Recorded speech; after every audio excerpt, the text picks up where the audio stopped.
నమస్తే మాస్టర్స్. ఒక యోగి ఆత్మకథలో గులాబీల మధ్య సాధువు లూథర్ బర్బాంక్ శాస్త్రజ్ఞానం మాట అలా ఉంచి మెరుగుపరిచిన మొక్కల పెంపకం విధానంలో ఉన్న కిటుకు ఏమిటంటే ప్రేమ. ఈ విజ్ఞత వ్యక్తం చేసిన వారు లూథర్ బర్బాంక్. కాలిఫోర్నియాలో శాంటా రోసాలో ఆయనకున్న తోటలో ఆయన పక్కగా నేను నడుస్తూ ఉండగా ఆయన అన్న మాటలివి. తినడానికి పనికి వచ్చే నాగజెముడు మొక్కల ముడి దగ్గర ఆగాం మేము. ఆయన ఇంకా ఇలా చెప్పారు, వెన్నులేని నాగజెముడు తయారు చేయడానికి నేను ప్రయోగాలు నడుపుతూ ఉన్నప్పుడు ప్రేమ స్పందనలు సృష్టించడానికని నేను తరచూ మొక్కతో మాట్లాడుతూ ఉండేవాడిని.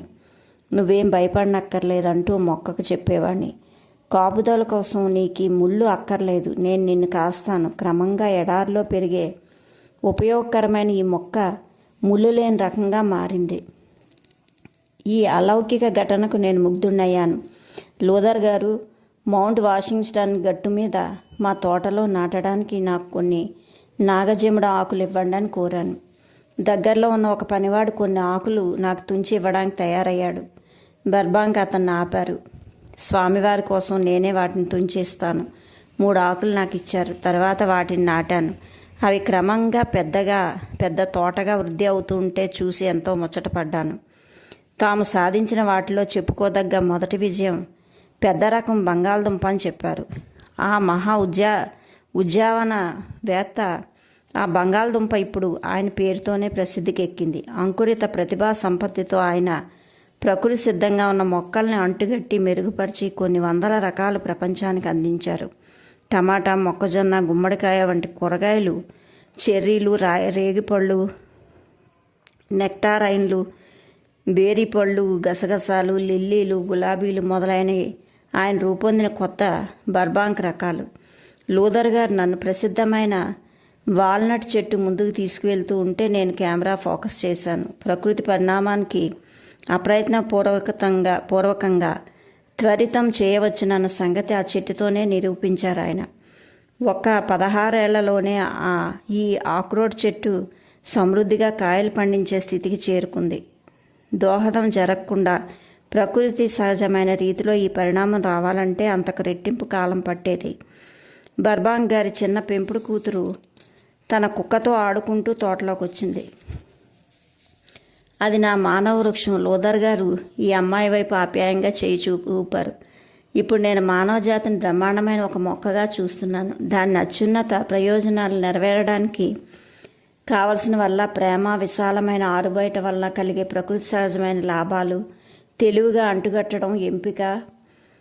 నా జీవిత కాలంలోనే వృక్ష పరిణామంలో ఎటువంటి అద్భుత ప్రగతిని గమనించానంటే ప్రపంచంలో పిల్లలకు సాదాగాను హేతుబద్ధకంగా జీవించడానికి సంబంధించిన నియమాలు కనుక నేర్పితే ఆరోగ్యవంతంగాను సుఖవంతంగాను అయిన ప్రపంచం రూపొందుతుందన్న ఆశాభావంతో దానికోసం ఎదురు చూస్తూ ఉంటాను. మనం ప్రకృతి వైనం దగ్గర తప్పకుండా తిరిగి వెళ్ళాలి. లూథర్ గారు ఆరుబయట తరగతులు, ఆనందం, నిరాడంబరం గల వాతావరణం ఉన్న మా రాంచీ విద్యాలయాన్ని చూస్తే మీరు సంతోషిస్తారు. నా మాటలకు బర్బాంక్ గారి హృదయాలు కదిలించాయి. ఆయనకు అత్యంత ప్రీతిపాత్రమైన విషయం చిన్నపిల్లల విద్య.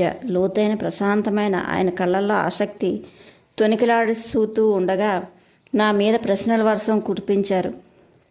చివరికి ఆయన అన్నారు, స్వామీజీ, మీ విశ్వవిద్యాలయం లాంటిదే ముందు యుగానికి ఒకటి ఆశారేఖ. పిల్లల్ని ప్రకృతి నుంచి విడదీసేసి వాళ్ళతో వ్యక్తిత్వ వికాసానికి కుంటుపరిచిన మన కాలపు విద్యా వ్యవస్థలంటే నాకు వెంపరం పుడుతుంది.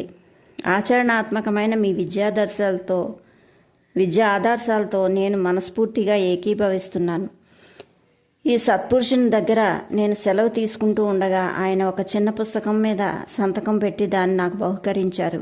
ఇదిగో, the training of the human plant అన్న విషయం మీద నా పుస్తకం అన్నారు ఆయన. శిక్షణలో కొత్త రకాలు నిర్భయ ప్రయోగించినప్పుడు ప్రయోగాలు అవసరం ఇప్పుడు. పండ్లతోనూ పూలతోనూ అత్యుత్తమైన వాటిని సాధించడంలో అప్పుడప్పుడు అతి సాహసం చేసిన ప్రయత్నాలు ఫలించాయి. అలాగే పిల్లల కోసం విద్యాబోధన సంబంధమైన నవకల్పనలు కూడా ఇంకా బహు సంఖ్యాకంగా సాహసికంగా తయారు కావాలన్నారు. ఆయన పుస్తకాన్ని ఈరోజు రాత్రే గాఢమైన ఆసక్తితో చదివాను. ఆయన కన్ను మానవజాతికి మహోజ్వలమైన భవిష్యత్తును దర్శిస్తుంది. ఆయన ఇలా అన్నారు: ఈ ప్రపంచంలో అన్నిటికన్నా మొండి ప్రాణి మార్చడానికి వీలు కాకుండా ఉండేది నిశ్చితమైన కొన్ని అలవాట్లకు స్థిరపడ్డ మొక్క. ఈ మొక్క యుగయుగాలుగా తన వ్యక్తిత్వాన్ని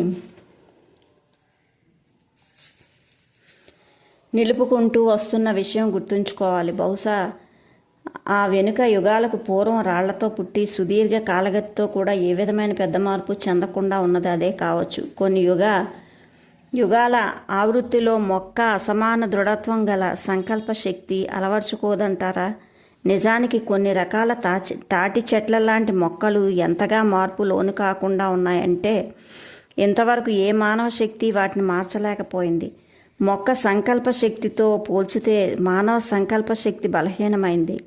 కానీ మొత్తం మొక్కకున్న యావజ్జీవ దృఢత్వం కేవలం ఇంకో కొత్త జీవితో దాన్ని కలిపినంత మాత్రాన ఎలా విచ్ఛిన్నమైందో చూడండి. శంకరణం వల్ల దాని జీవితం సంపూర్ణము పర్యవసానం అయిన మార్పు తీసుకురావడం జరిగింది. దృఢత్వంతో విచ్ఛిన్నత వచ్చినప్పుడు దాన్ని ఓర్పుగా పర్యవేక్షిస్తూ ఎంపిక చేస్తూ ఈ మార్పుని స్థిరపరిస్తే కొత్త మొక్క కొత్త రీతిగా జీవిస్తుంది, పాత రీతికి తిరిగిపోదు. చివరికి దాని దృఢ సంకల్ప శక్తి విచ్ఛిన్నమై పరివర్తిస్తమవుతుంది. అదే ఎంతో సంవేదనాశీలంగాను సమ్యకంగాను ఉండే శిశు స్వభావ విషయంలో అయితే సమస్య చాలా తేలికవుతుంది. అమెరికా దేశస్థుడైన ఈ మహానుభావుడి వైపు అయస్కాంతంలో ఆకర్షితుడైన నేను ఆయన కలుసుకోవడానికి మళ్ళీ వెళ్తూ ఉండేవాడిని. ఒకరోజు పొద్దున్న నేను వెళ్ళేసరి పోస్ట్ మ్యాన్ బర్బాంక్ గారి అధ్యయన మందిరంలో దాదాపు 1000 ఉత్తరాలు పెట్టి వెళ్ళాడు. ప్రపంచం నలుమూలల నుంచి ఉద్యానవన శాస్త్రజ్ఞులు ఆయనకు ఉత్తరాలు రాశారు. స్వామీజీ, మీరు ఉండడం వల్లే నేను తోటలోకి రావడానికి నాకు కావలసినంత వంక దొరికిందంటూ ఉల్లాసంగా చెప్పారు లోథర్ గారు. ఆయన ఒక పెద్ద డస్కు సొరుగు తీశారు. దాని నిండా విదేశీ యాత్ర సంబంధించిన కరపత్రాలు 100 కొద్దీ ఉన్నాయి. చూడండి, ఇలాగే నేను ప్రయాణం చేస్తూ ఉంటాను. నా మొక్కలకి ఉత్తర ప్రత్యుత్తరాలు కట్టి పడేసేవాడిని కావడం వల్ల అప్పుడప్పుడు ఈ బొమ్మల కేసు చూస్తూ విదేశీ యాత్ర మీద నాకున్న కోరిక తీర్చుకుంటూ ఉంటాను. ఆయన గేటు ముందు నా కారు ఆగి ఉంది. నేను లోథర్ గారు చిన్న ఊళ్ళో ఉన్న రోడ్ల వెంబడి కారులో తిరిగి వస్తున్నాం. అక్కడ తోటలో ఆయన సృష్టించిన Santa Rossouw, peach blow, Burbank గులాబీ తోటలతో ముచ్చట గొలుపుతున్నాయి. నేను అక్కడికి వెళ్తూ వచ్చిన కొత్తలో ఒకసారి ఆ మహాశాస్త్రవేత్త క్రియాయోగ దీక్ష తీసుకున్నారు. స్వామీజీ, నేను దీక్ష యోగ సాధన చేస్తున్నాను అన్నారు ఆయన. యోగంలో వివిధ అంశాల గురించి ఆలోచనాత్మకమైన ప్రశ్నలు అనేకం వేసిన మీదట లోథర్ గారు మెల్లగా ఇలా వ్యాఖ్యానించారు: నిజానికి పాశ్చాత్య ప్రపంచం ఇప్పటికీ ఇంకా అన్వేషించడం మొదలుపెట్టని బ్రహ్మాండమైన విజ్ఞాన నిధులు ప్రపంచానికి లభించినట్టున్నాయి. బర్బాంక్ గారు ప్రకృతిలో ఏర్పరచుకున్న సన్నిహిత సంపర్కం వల్ల అది భద్రంగా దాచిపెట్టుకున్న అనేక రహస్యాలను ఆయనకు విప్పి చెప్పింది. దానివల్ల బర్బాంక్ గారి అపరిమితమైన ఆధ్యాత్మిక భక్తి ప్రవర్తనలు కుదిరాయి. ఒక్కొక్కప్పుడు నేను అనంత శక్తిని చాలా దగ్గర ఉన్నట్టు అనిపిస్తుందంటూ సిగ్గుపడుతూ చెప్పారు ఆయన. సంవేదనశీలమైన ఆయన సుందర మొహం వెనకటి జ్ఞాపకాలతో వెలుగొందింది. అప్పుడు నేను నా చుట్టూ ఉన్న రోగుల్ని, తెగుళ్ళు వచ్చిన చాలా మొక్కల్ని నయం చేయగలిగాను. ఆయన తన తల్లిగారి గురించి చెప్పారు. ఆమె చిత్తశుద్ధి గల క్రైస్తవ మహిళ. ఆవిడ చనిపోయిన తర్వాత చాలాసార్లు అంతర్దర్శనాల్లో ఆవిడని చూసే భాగ్యం కలిగింది. ఆవిడ నాతో మాట్లాడింది అన్నారు లోథర్ గారు. మనస్సు వెనక్కి లాగుతున్నప్పటికీ మేము మళ్ళీ ఆయన ఇంటికేసి ఆయన కోసం కాసుకొని ఉన్న 1000 ఉత్తరాల కేసి మళ్ళాం. లోథర్ గారు పాశ్చాత్య ప్రపంచాల సత్యోపదేశాల్ని అందించడానికి నేను ఒక పత్రికను ప్రారంభించాను. నా పత్రికకు ఒక మంచి పేరు నిర్ణయించడంలో మీరు సహాయం చేయండి అన్నాను. రకరకాల పేర్ల గురించి మేము కొంతసేపు చర్చించుకున్నాం. చివరికి ఈస్ట్ వెస్ట్ అన్న పేరు మాకు ఒప్పుదల అయింది. మళ్ళీ మేము అధ్యయన మందిరంలోకి వెళ్ళిన తర్వాత బర్బాంక్ గారు సైన్స్ అండ్ రిలీజియన్ అంటే విజ్ఞాన శాస్త్రము మతం గురించి తాము రాసిన వ్యాసం పత్రిక ఒకటి నాకు ఇచ్చారు. ఇది నా వెస్ట్ ఈస్ట్ పత్రికలో ప్రారంభ సంచిక వస్తుంది అన్నాను కృతజ్ఞతాపూర్వకంగా. ఇది నా ఈస్ట్ వెస్ట్ పత్రికలో ప్రారంభ సంచికలో వస్తుంది అన్నాను కృతజ్ఞపూర్వకంగా. మా స్నేహం గాఢతరం అయిన మీదట బర్బాంగ్ గారికి నేను నా అమెరికన్ సెయింట్ అనేవాడిని. ఇదిగో ఏ కపటం లేని మనిషిని చూడండి అన్న వాక్యం ఉదాహరించాను. వినయం, ఓర్పు, త్యాగం చిరకాలంగా అలవాటై ఉన్న ఆయన హృదయం అంతుపట్టనంత లోతు, గులాబీల మధ్య ఉన్న ఆయన చిన్న ఇల్లు అతి నిరాడంబరమైంది. విలాసాల వ్యర్థత, కొద్దిపాటి వస్తువుల పట్ల కలిగే ఆనందం ఆయనకు తెలుసు. శాస్త్ర రంగంలో తనకు వచ్చిన కీర్తిని భరించడంలో ఆయన చూపే నమ్రత, పండే పండ్లను, బరువుతో కిందికి వంగిన చెట్లను పదే పదే గుర్తుకు తెస్తుంది. పసలేని దాంభికంతో తల పైకి ఎగరేస్తూ ఉండేది గొడ్డుబోతు చెట్టే. పసలేని దాంభికంతో తలపైకి ఎగరేస్తూ ఉండేదే గొడ్డుబోతు చెట్టే. 1926లో నా ప్రియమిత్రుడు గతించినప్పుడు నేను న్యూయార్క్లో ఉన్నాను.